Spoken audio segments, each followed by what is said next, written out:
प्रारंभ करो भारतवासियों, बड़ी देर भई नंदलाला, तेरी राह तके ब्रिजबाला। हम सब ब्रिज गोपियां राह तक रही हैं नंदलाल, हम सब ब्रिज गोपी ही हैं। गोपायति श्री कृष्ण प्रेम इति गोपी, जो अपने प्रेम को गोपन करके रखती है उसी का नाम तो गोपी है। गोपी कोई स्त्री पुरुष थोड़ी है, इस जगत में पुरुष तो एकमात्र परम पुरुष है। हम सब तो गोपी ही हैं, हम तो सब उनकी गोपी ही हैं। तेरी राह तके ब्रिजबाला। लेकिन नंदलाला क्या कर सकते हैं? नंदलाला गीता सुना सकते हैं, पर सुनने वाला राजी हो तब तो। वो तो दुर्योधन को भी सुनाने गए थे, धृतराष्ट्र को भी सुनाने गए थे, संधि का प्रस्ताव लेकर गीता ही तो कहने गए थे। कौन सुनेगा, किसको सुनाए? वो तो भगवान हैं कि चले भी गए वहां पर। नहीं तो राजेश खन्ना होता तो ये गा देता कि कौन सुनेगा किसको सुनाए, इसीलिए चुप रहते हैं। गुरु और गोविंद तो सुना भी देते हैं कि तुम सुनो ना सुनो, मैं सुना ही देता। भगवान के ऊपर कोई आरोप नहीं लगा सकता कृष्ण मंदिर जगत गुरुम के ऊपर कि ठाकुर जी चाहते दुर्योधन को समझा देते, बेचारे को बच्चा था छोटा सा, समझ नहीं जाता। और ये तो गए थे समझाने, उसने कहा पकड़ो इसको कारागार में डालो। ठाकुर बोले इसकी बुद्धि देखो, हम आए हैं क्या सुनाने इसको, ये हमें कारागार में डाल रहा है, मार रहा है। ये ऐसा बंदर है कि चिड़िया ने उसको कहा कि घोंसला बना लेते भैया, हमारे पास सिर्फ चोंच है, हमने घोंसले बना लिए और तुम बारिश में भीग रहे हो, 2 हाथ पांव तुम्हारे पास हैं, बना लेते। बंदर ने कहा मुझे और ज्ञान है? बस जो उसका घोंसला था नोच पोत के खत्म। बारिश, चिड़िया उड़ी अपने बच्चों को लेकर, चारों तरफ कथा अरेंज करवाई, जगह जगह हर जगह 500 कथा करी। और कथा में यही बोली कि बंदर को 2 रुपया दे देना पर अकल मत देना, ज्ञान मत देना, नहीं तुम्हारा भी घर नोच लेगा। ये दुनिया में ऐसे ही लोग हैं, उनको ज्ञान दोगे तुम्हारा घर नोच लेंगे, वो अच्छी बात कहोगे तुम्हारे पीछे पड़ जाएंगे। अच्छा हमको सिखा रहा है, ऐसी बदनामी करेंगे कि बोलने लायक नहीं रहेगा। पर ऐसी बात नहीं है। सबरी भूमि गोपाल के इस लोक में, उस लोक में, जिस देश में, जिस भेष में, परिवेश में रहो, राधा रमन राधा रमन राधा रमन कहो। जिस योग में, जिस भोग में, जिस रोग में रहो, राधा रमन राधा रमन राधा रमन कहो।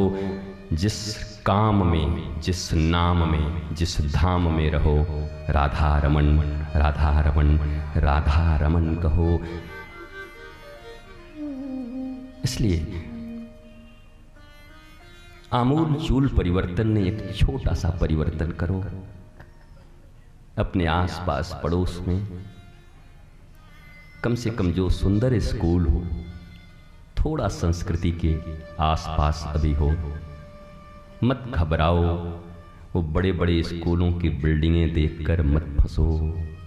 मेरी माँ, मेरे पिता, मेरे भाई, बात बिल्डिंगों की नहीं है, तुम्हारी नींव हिल रही है संस्कृति की। बर्बादी के अंतिम कगार पर खड़े हैं वो विद्यालय जहां कम से कम या कुंदेन्दु तुषार हार धवला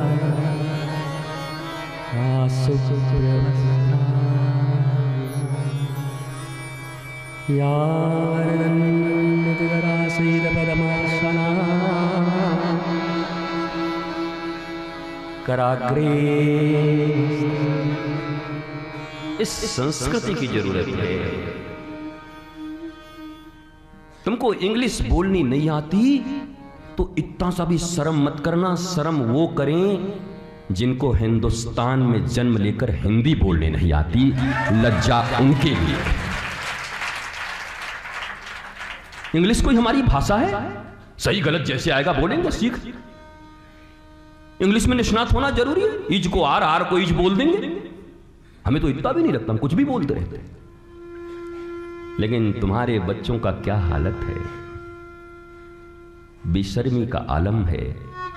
कि तुम्हारे बच्चे क ख ग अ आ ई राम नहीं बोल पा रहे, ABCDEFG,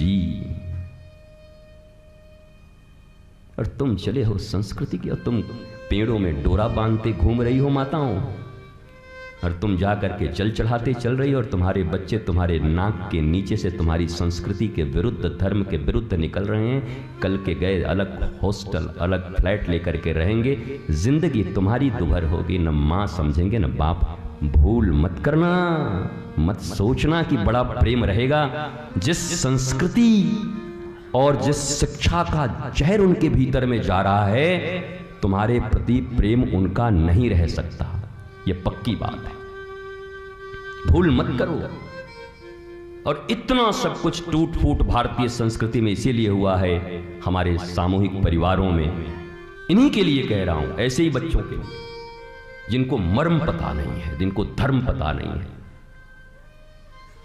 और जिन अंधों की तरह तुम सिर्फ इनको पढ़ाने के पीछे पड़े हुए हो, जिस पढ़ाई को पढ़ा रहे हो, तो माता शत्रु पिता बैरी, एक दिन तुम्हें ही बैरी मानेंगे ये। और एक दिन क्या मानेंगे, रोज ही तो मान रहे हैं। कॉन्वेंट में जाके जिनसे आंखें लड़ रही हैं, चले जा रहे हैं तुम्हारी छाती पर मूंग डल के, तुम बाप और माँ बने ही रह जा रहे हो। अगर 9 महीने पेट में रखकर हाथों की उंगलियां पकड़ के चलना सिखाए थे, तो संस्कार की घुट्टी पिलाना भूल गए थे क्या? तुम्हारे दूध में भी कुछ मिलावट था क्या, कि तुम्हारे दूध के कारण तुम्हारे संस्कारों से तुम्हारे प्रति, तुम्हारे संस्कृति के प्रति उनका प्रेम जागृत नहीं रहा? कहां मिलावट थी? कैसे तुम्हें इग्नोर कर दे रहे हैं? मैं बच्चों को तो ये कहूंगा कि तुम कुछ भी करो, लेकिन मां ने तुमको जन्म दिया है ना, उसका ऋण कभी नहीं चुका सकते। वो जैसी भी है तुम्हारी मां है, जननी है, जननी है। कभी अपमान मत करना, उस पिता का कभी अपमान मत करना जिसने कभी अपने मान सम्मान की चिंता नहीं की।